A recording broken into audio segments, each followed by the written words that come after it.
മലയാളത്തിലെ ഹിറ്റ് സംവിധായകരിൽ ഒരാളാണ് ജയരാജ്. മമ്മൂട്ടിയെ നായകനാക്കി ജയരാജ് 1992 സംവിധാനം ചെയ്ത സിനിമയായിരുന്നു ജോണി വാക്കർ. ഈ സിനിമയിലെ ശാന്തമീ രാത്രി എന്ന് തുടങ്ങുന്ന ഗാനത്തിന് ഇപ്പോഴും ആരാധകർ ഏറെയാണ്. ഗിരീഷ് പുത്തഞ്ചേരി രചിച്ച് എസ്.പി. വെങ്കടേഷ് സംഗീത സംവിധാനം നൽകിയ ഗാനത്തിന് കൊറിയോഗ്രാഫി ചെയ്തത് പ്രഭുദേവയായിരുന്നു. തൽമൂർത്തി സംവിധാനം ചെയ്ത മോഹൻലാൽ ചിത്രമായ തുടരിലുമിലും ശാന്തമീ രാത്രിയുടെ റീമേക്ക് ഉൾപ്പെടുത്തിയിരുന്നു. പാട്ടിനകത്ത് മോഹൻലാൽ നൃത്തം ചെയ്യുന്ന രംഗം തിയേറ്ററിനകത്ത് വലിയ ഓളമാണ് സൃഷ്ടിച്ചത്. ഇതോടെ വീണ്ടും ചർച്ചയായി. ശാന്തമീ രാത്രിയിൽ എന്ന ഗാനവുമായി ബന്ധപ്പെട്ട ഓർമ്മകൾ പങ്കുവെക്കുകയാണ് സംവിധായകൻ ജയരാജ് ഇപ്പോൾ.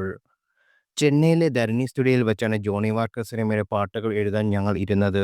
ആദ്യം ചർച്ച ചെയ്തത് ഈ പാട്ടായിരുന്നു. ആദ്യത്തെ വരി വ്യത്യസ്തമായിരിക്കണമെന്ന് ഞാൻ ഗിരീഷിനോട് പറഞ്ഞു.